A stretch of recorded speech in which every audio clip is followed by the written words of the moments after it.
when I die, in my funeral, they have to play the unplugged version of Nutshell. It's my favorite song ever written. Beautiful song. My favorite album of all time is Wrongdoers by Norma Jean. It's the album I've listened to the most. And the best gig I ever went to is Beastie Boys at Bristol Academy. There was a big black metal scene in your part of the world. Yeah. That's a more extreme, but extreme in another way. Black metal is my thing. Really? Like, for real, absolutely. My favorite black metal band is the guy who did the murder. Really? Yes, Burzum. I named my dog after him. Varg Vikernes. His name is Varg. Vote for Pedro. I'll do fuck all. I'll do fuck all. That's the campaign. Hey, everyone. This episode is a little different. We had a free hour at Bitcoin Atlantis, and we grabbed Peter McCormack to talk about anything but Bitcoin. Just FYI, we had some audio issues at the beginning, but it gets fixed after a few minutes, so please bear with us. Anyway, we hope you enjoy this fun, totally different episode of the Freedom Footprint Show. Welcome to What Bitcoin Atlantis. Thank you for having me. I appreciate it. So, you and I talk about Bitcoin to interesting people all the time. Yes. So I thought that you would not do that for a while and talk about other stuff instead. I love that. Yeah. Because I have no good opinions on Bitcoin. We grew up around the same era, and we were both metalheads in Salzburg. Yes. So we thought we'd start off by talking about a bit about metal music. Yes. No Bitcoiner who talks about that. Yeah. So what bands did you grow up with? What albums influenced you? Like what concerts did you go to? What shaped you in your teens? So you'll appreciate the first song that got me into heavy metal rock now, because it's a Swedish band. All right. I heard the Final Countdown. Oh. God, I don't know how old I was. I must have been like 7. And I don't know if it's Top of the Pops or whatever, but I heard the Final Countdown and I was like, what is this? This is amazing. And I was singing it all the time. And then my dad bought me my first ever cassette album. It was a Europe album. People all know the song Final Countdown, but it was a Europe album. It's superstitious. Or it had superstitious, I can't remember. It didn't have the Final Countdown. It had Carrie and Final Countdown and what's the other one? Cherokee. Yeah, but I remember, I was around 7 as well, or maybe 8 or 9. Are we the same age? I'm 45. I'm 47. Yeah. So that would make sense. That's it. Yeah. So, and I remember us playing that in a gymnasium in our school on the equipment, like pretending it was a keyboard and stuff, and pretending to be Europe and at 9 years old. Europe is still massive in Sweden. They heroes of the country. I think they're more massive everywhere else, actually. Oh, really? Point. And they had a weird career. I mean, they were really big in the 80s. Yeah. And then they had a weird record contract, from what I know. So it took them till about 2000s to get out of that contract and basically rebuild their career. So now they're big again, doing world tours and stuff. So I had 2 massive Joey Tempest posters on my wall. Do you remember? I don't know if you use that in Sweden, these shops where it's just posters. You can buy big posters. Yeah. And so I got 2 Joey Tempest posters on my wall, and I had a John Bon Jovi one in the middle, right? It was Joey Tempest, John Bon Jovi, Joey Tempest. But it was like, Joey Tempest was full long hair, makeup. Yeah. They used to wear makeup then. Yeah. And I was like, every day I was like, look up and I was like, I don't care. So then it was Europe. I then bought New Jersey by Bon Jovi. I bought Slippery When Wet. Slippery When Wet. Yeah, and then I heard then the big shift then came from Iron Maiden. What was the song? Oh God, Bring Your Daughter to the Slaughter. Oh yeah. Just a point about this is so interesting because I grew up in Sweden, right? And in the 80s, Sweden was a lot like East Germany. There was a state-run television, state-run radio. Love it. So call me. Yeah. But you're a recently radicalized status company. I'm very radicalized. I have such a complicated, nuanced view on this. Yeah. I'm sure we'll get to that. Yeah. That's interesting stuff. Don't worry about that for now. This is a metal thing. So the only source we had for finding new bands was this magazine called OK. The OKEJ.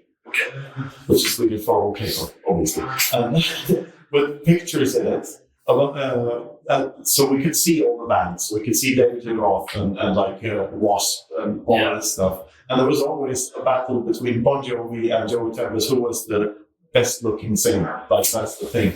They had to put them in there for girls to find them.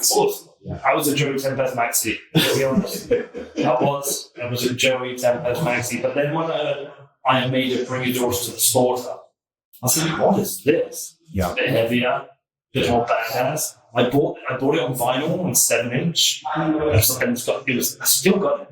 And then the autographs etched on one side. Do you remember that all etched for it? Yeah. So I bought that, and then what was the album I bought? Somewhere in Time.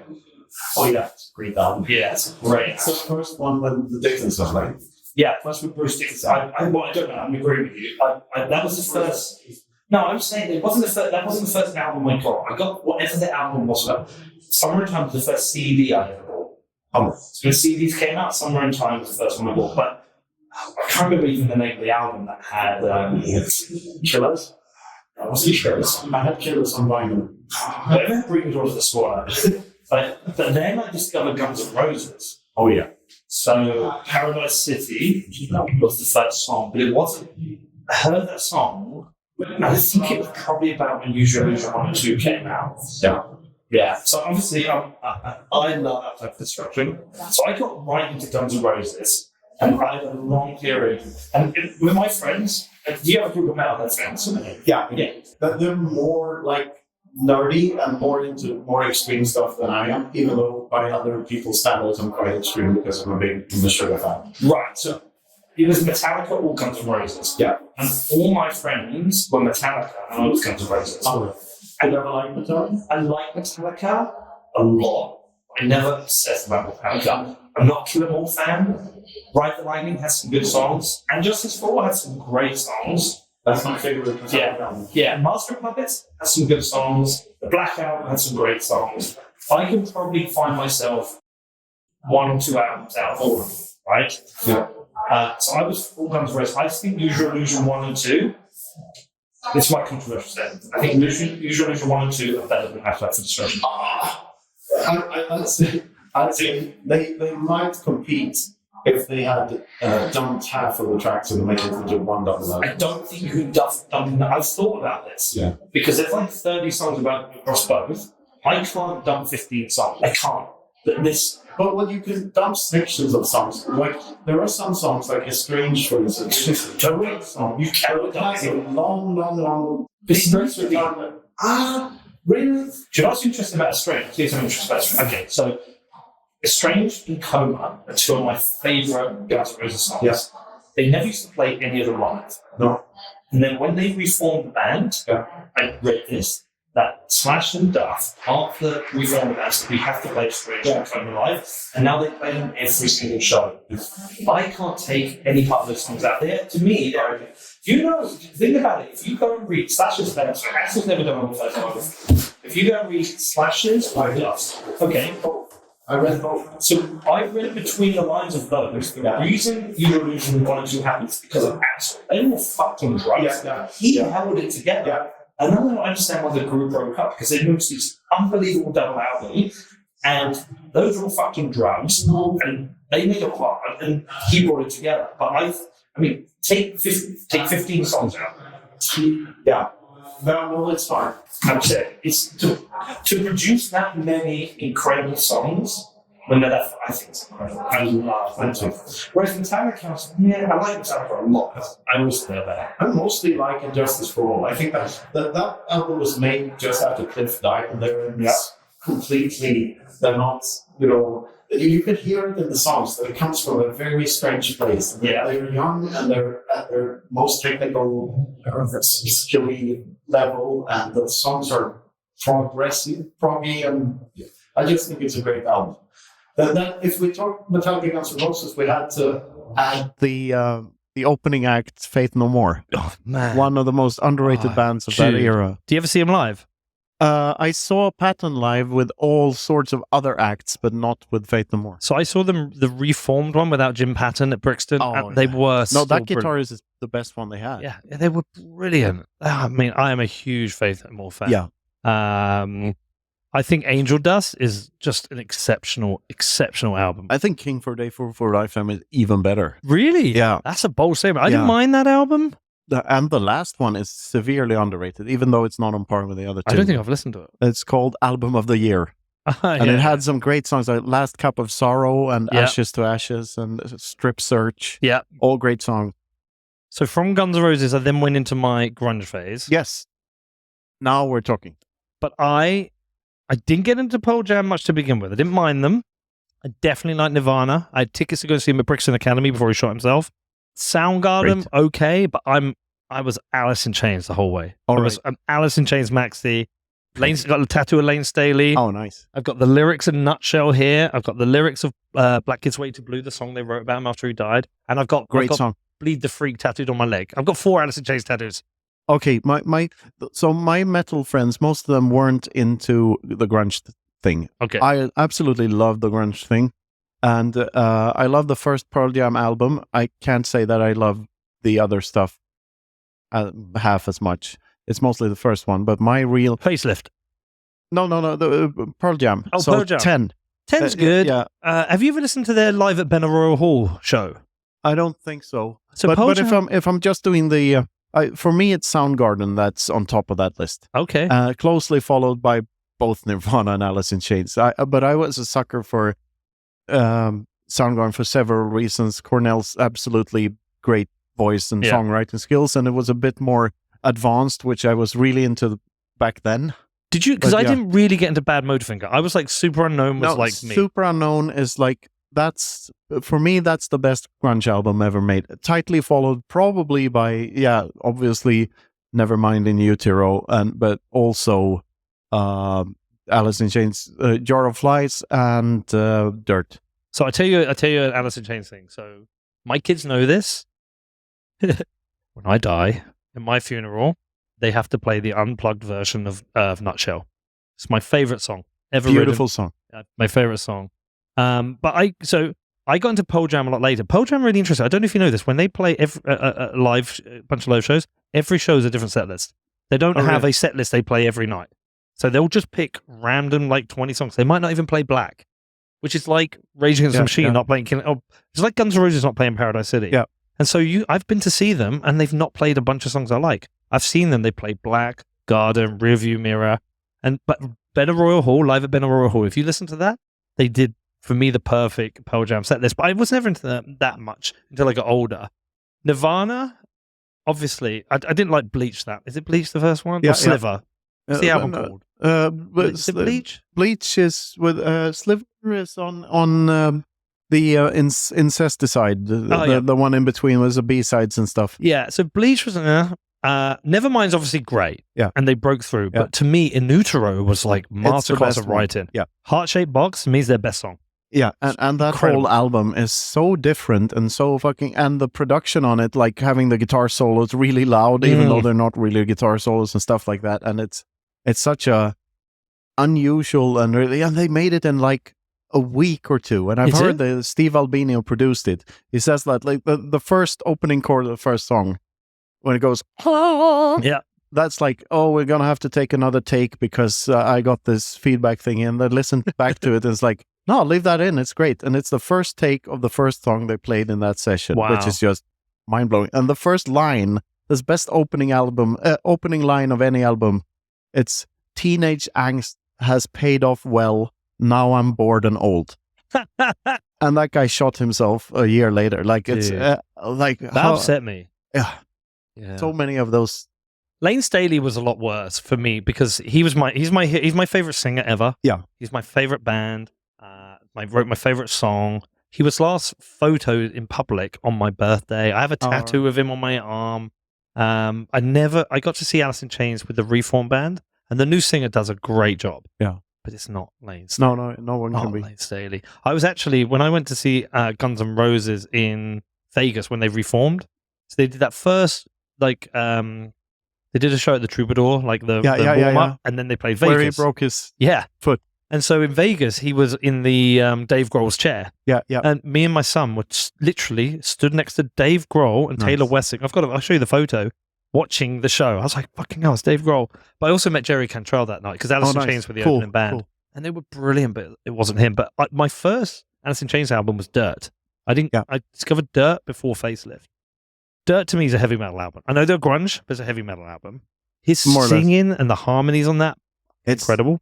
Unbelievable. Amazing, unbelievable. Facelift still has some great songs, but Jar of Flies to me is just Jar of Flies is perfection. Oh It's, my it's God. peak. Like those, but it's Jar of Flies. It's not Jar of Flies Sap because Yeah, the songs on fuck Sap. Sap. Yeah, it's not good. No, that's speaking of Grohl, and this is one of the weirdest concert things experiences I had. I had just met Sophia on the tall ship, and we were in Bergen, Norway, and we literally pass a lamppost where there's a poster saying Foo Fighters and Queens of the Stone Age tonight at the castle. And it's like, wow. We're going to a concert tonight, you know?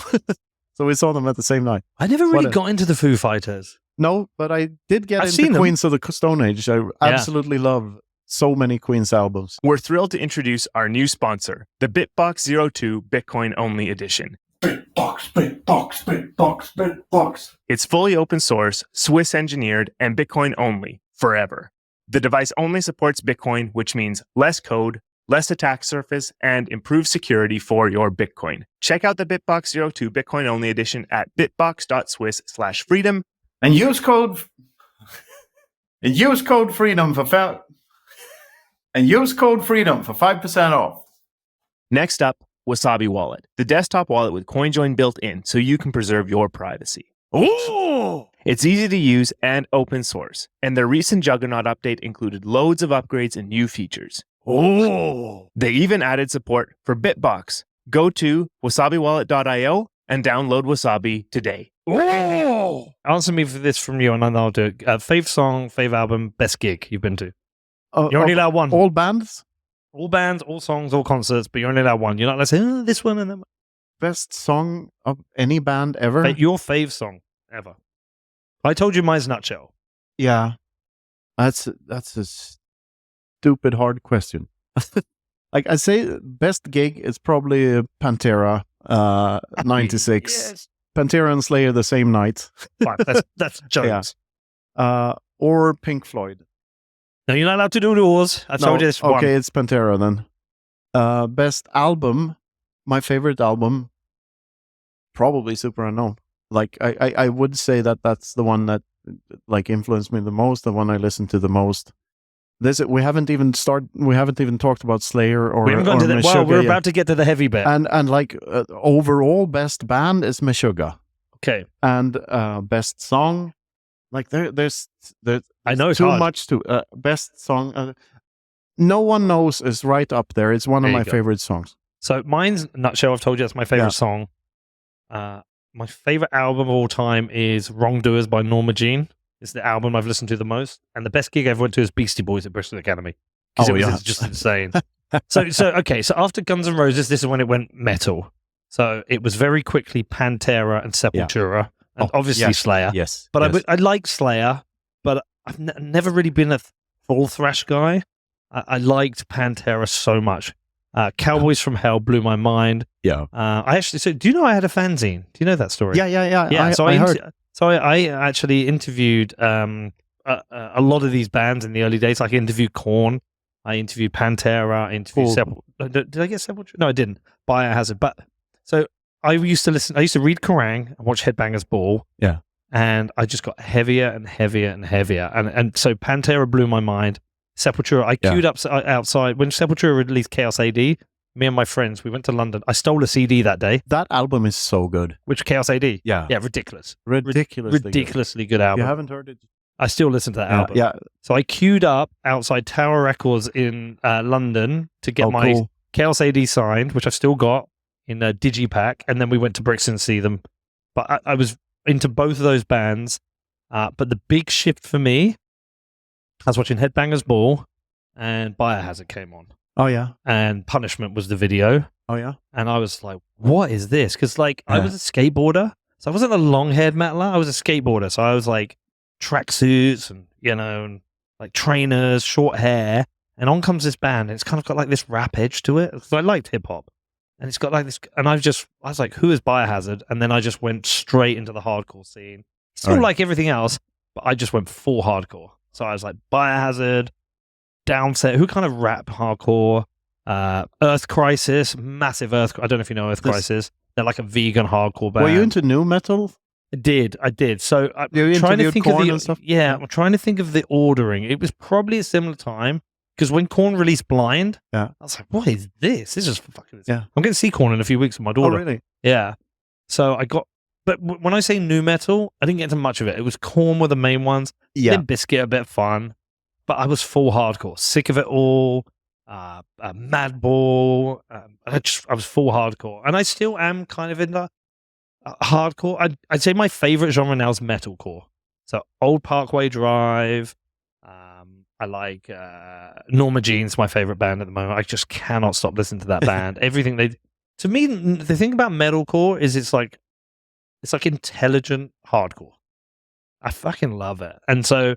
For years, I was into hardcore. I wanted to be straight edge with the X, but I like beer too much.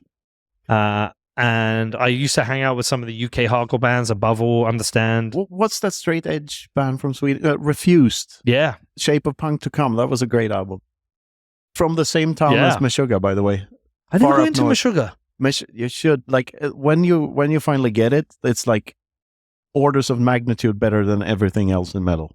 And like just objectively, and I like some other extreme stuff as well. Dillinger Escape Plan were really good for That's a not short that time. Extreme.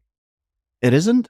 Okay, no, it's not that extreme. Dude, I mean, dude, okay. there was a big black metal scene in your part of the world. Yeah. Those guys are fucking weird. Yeah, that's a more extreme, but extreme in another way. I would say extreme in terms of competency / craziness. Black metal is my thing. Really? Like, for real. Absolutely. The original Norwegian black metal, Don't worry from about the What was early that? 90s. Wasn't there like a whole story, like two bands fell out, one guy murdered another guy in Norway? Yes, Yeah. and my They were favorite black crazy. metal band is the guy who did the murder. Really? Yes, Burzum. Absolutely that's what I remember. fantastic. Varg Vikernes. I named my dog after him. Varg Vikernes. His name is Varg. So you're a Cradle of Filth guy? No. Actually, Too no. commercial.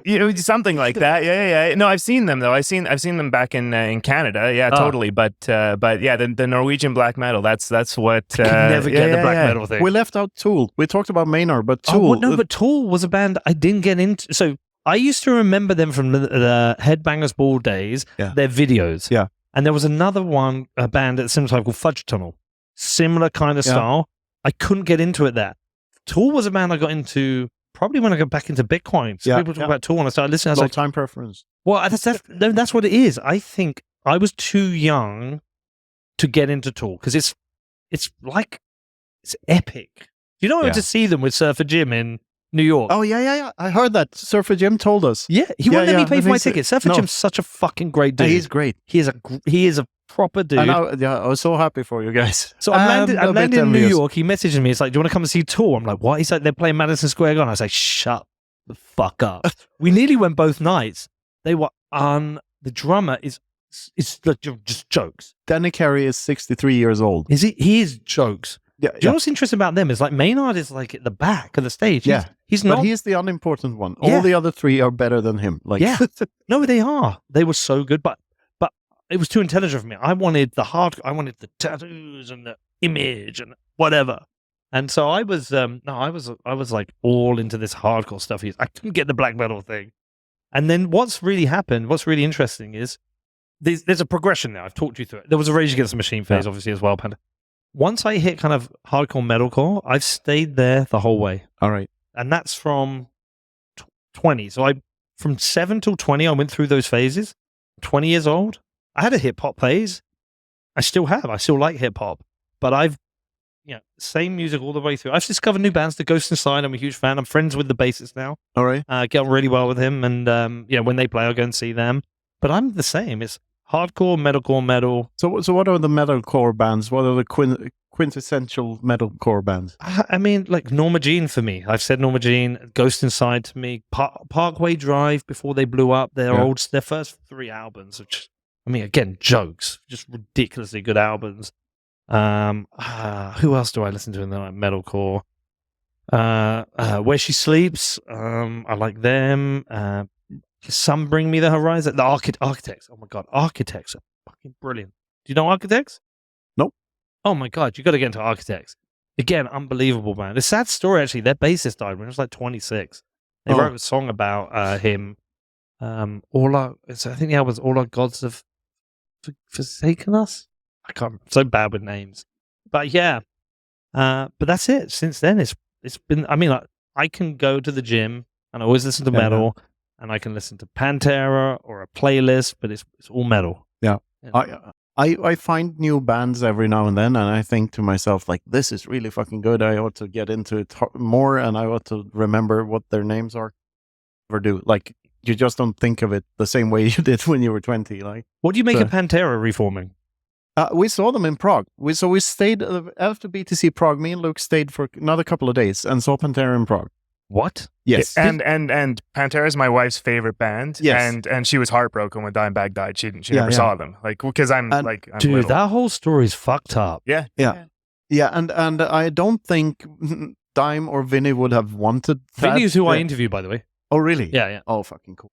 I got a guitar pick from Dimebag at that concert, so that's why. And I got to stage dive at the Pantera concert in '96. Like, let me tell you I'll tell you a funny story in a minute about stage diving. I've done a lot of stage dives. Fuck me. Not anymore, I'm too old. But I saw Pantera at Donington Monsters of Rock. And they were truly incredible.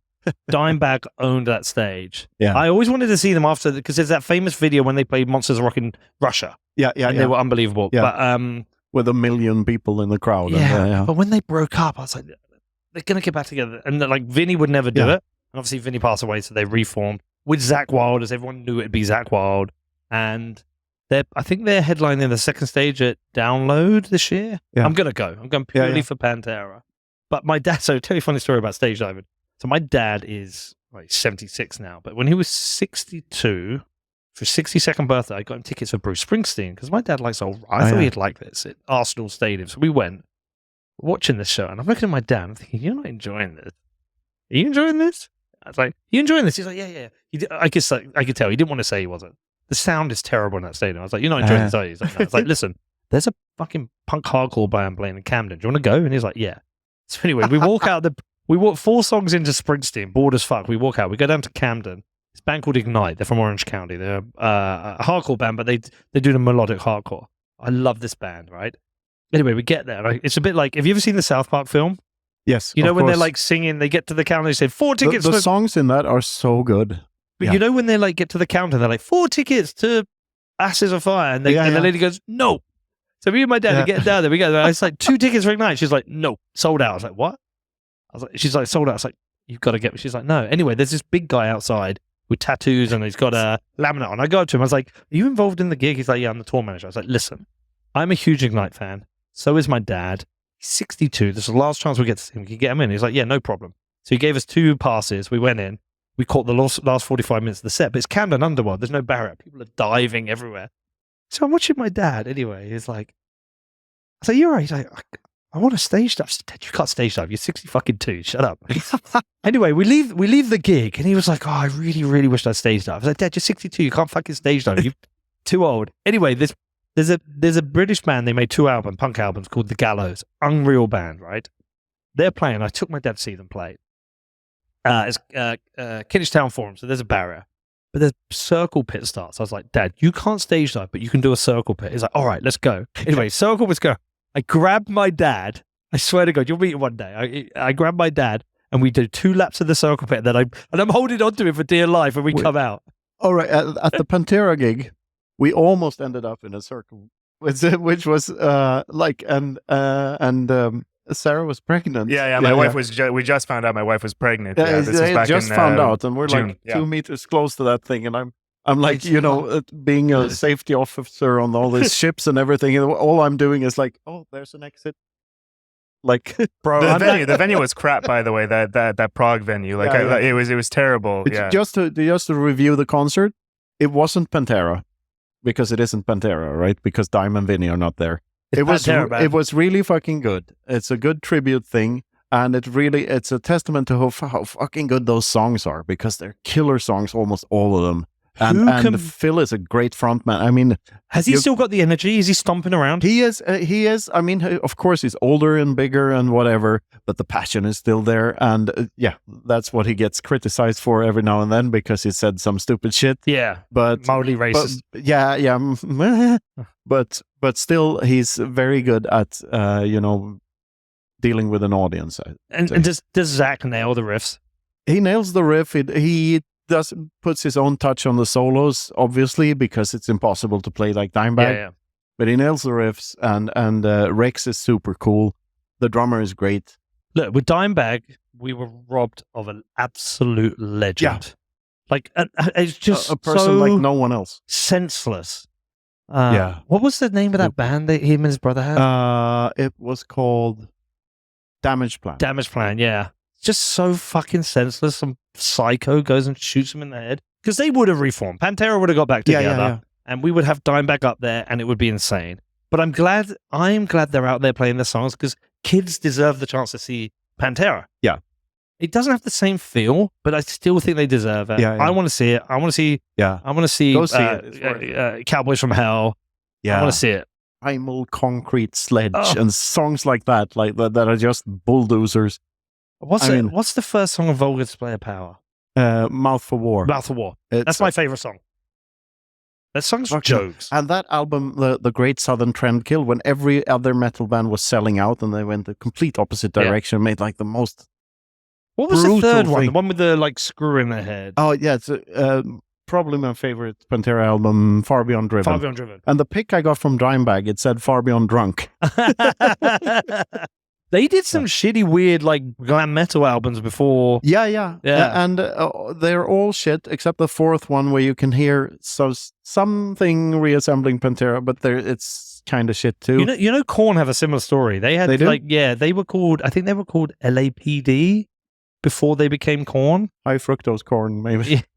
Dude, they fucking nailed a new genre when they came out. Yeah. When they what the fuck was that first album called? I'm so bad with names. That Blind Follow the Leader. No, that's the second third one. album. Oh, third. Yeah, it was. I don't remember. I was never super into them. Man. I did get that they're really good and that they created their own thing. It's not really my type of thing, but you know what? So I saw them at the Astoria 2, the smaller Astoria in London. It was their first UK show.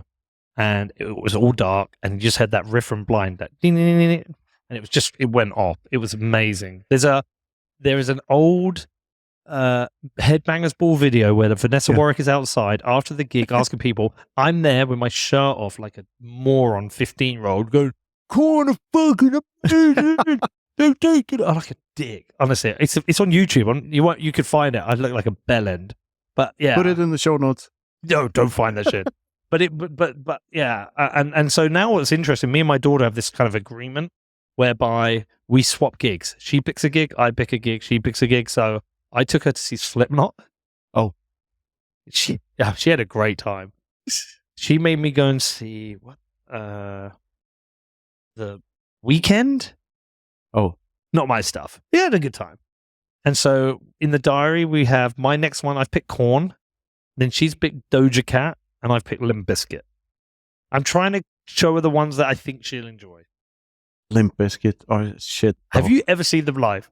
Yeah, I've seen them live on YouTube. And their live show it's something. It's a guilty pleasure. But it's a guilty pleasure, I guess. It's like... But the songs are ridiculous. Stupid. Yeah, they're stupid. Break stuff. They are insultingly stupid. They insult my intellect. I dislike them because they're insulting to me. Bro, go to see them live. And tell me you don't have a good time. I've seen them like 5 times when they play break stuff. Have you ever seen the video? They played break stuff at that Woodstock thing and started a fucking stuff. right. Yeah, like how clumsy is like how stupid can you be? Like, or that's not their fault. They are the band. They're gonna play their big stuff. The best thing about that video, though, dude, is when you see the guys. They're ripping the plywood, the big plywood off the thing, and then they're surfing on the plywood on the crowd. Did you see the documentary about that? Yeah, that's not their. That's the organizers fucked up.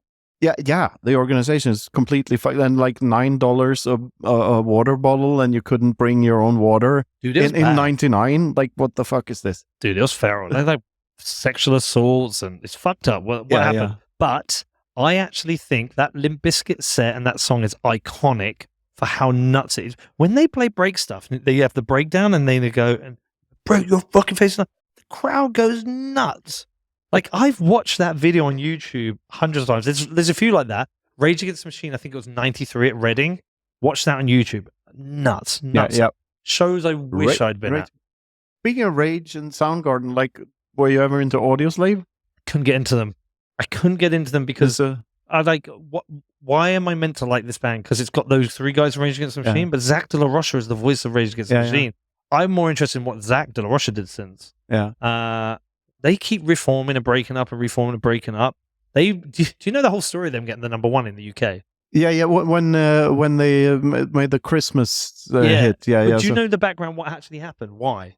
The campaign. I've heard it, but I don't remember it. So please. So there's a TV series where it's a reality one with Simon Cowell. What was it called? Not Pop Stars. It was the one where they like have a competition to find a pop band. And they tried to get one of those super commercial songs to be number one, right? Every year it would be. Whoever won that would be number one at Christmas. Okay. Every single year. It was like 10 years in a row. And this guy got sick of it. And he was like, so he started a campaign when this like one, I feel sorry for the guy who won the show, right? I can't remember what it's called, but he did a campaign. He said, I'm sick of this. So he did a campaign for Rage Against the Machine, killing in the name to be number one. And so everyone was buying it. It was number one. It's a meme. Yeah. So all over Christmas, they kept up to play Rage Against the Machine, but they can't play the ending. No. But the funny bit was, Radio 5, which is like a BBC station, talk radio, invited Rage Against the Machine on to play it. Rage Against the Machine promised they're not going to do the fuck you, I won't do what you tell me. Anyway, they play the song. And at the start bit, he's like, don't do what you tell me. Don't do what you tell me. And when it hits, he just goes, fuck you, I won't. So you get about two of them. They cut them. And the host goes, sorry. They said they wouldn't do it, and they did. And don't buy their record. And and it was so funny. It's like, you just brought Rage Against the Machine. They're called Rage Against the Machine. Yeah. You're the BBC. You're the machine.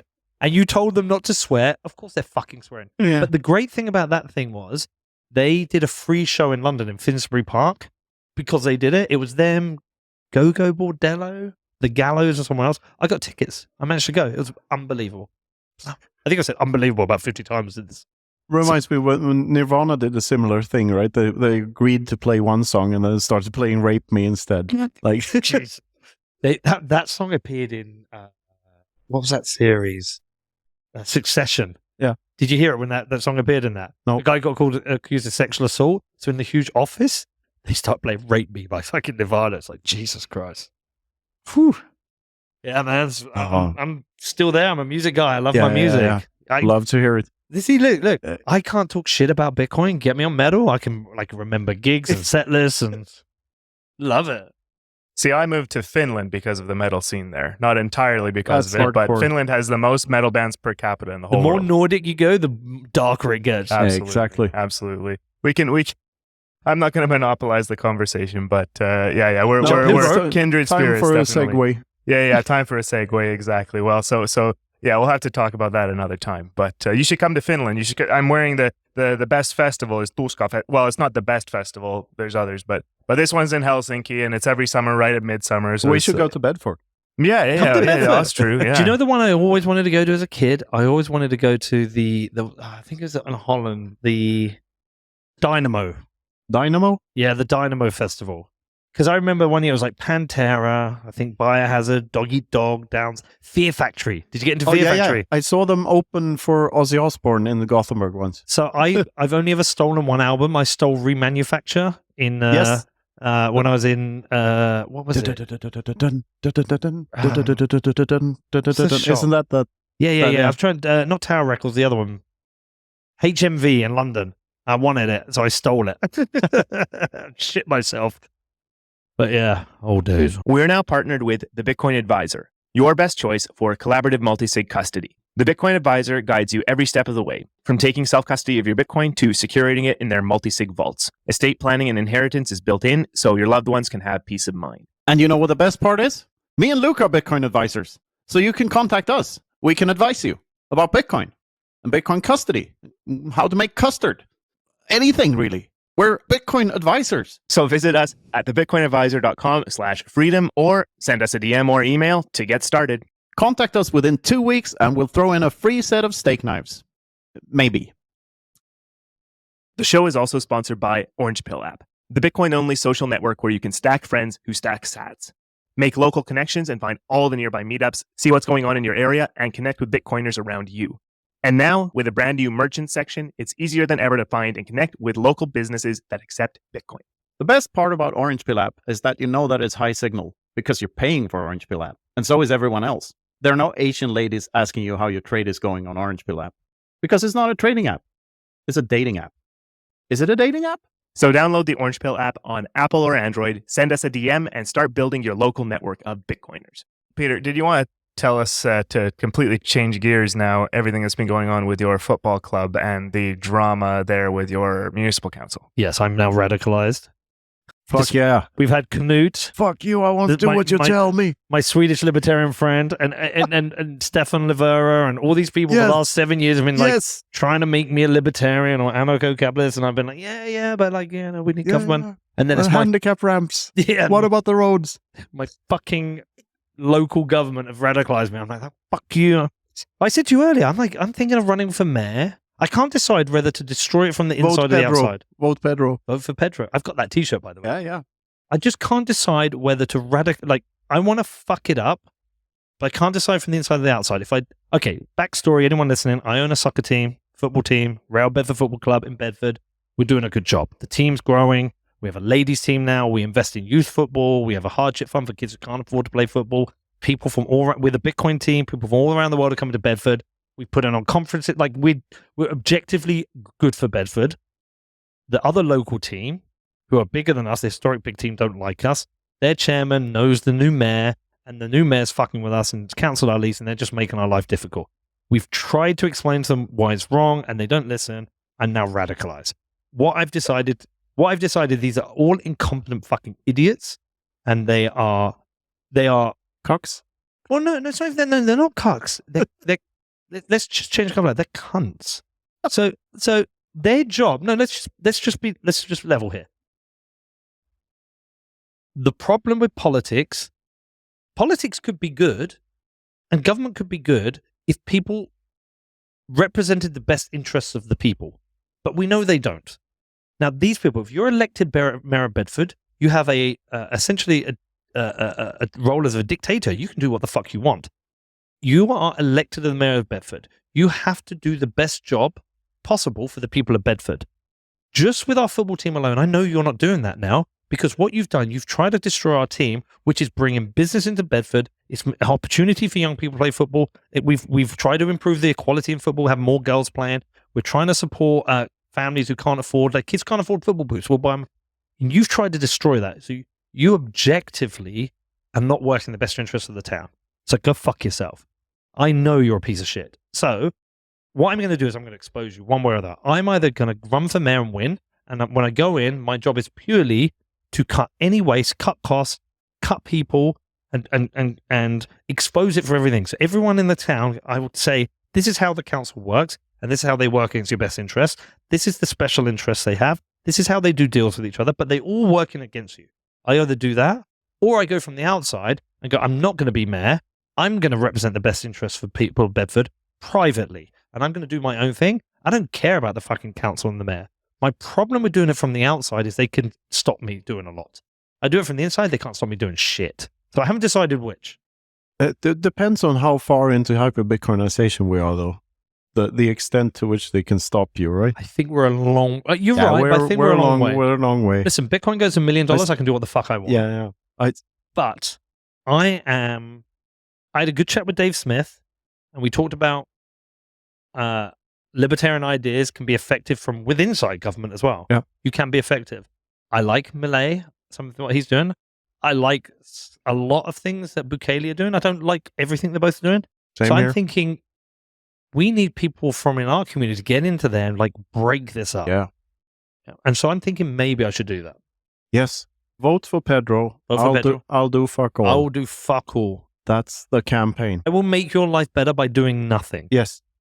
Vote for Pedro. I'm going to get that as a t-shirt. Excellent. It will have to be a vote for Pedro t-shirt.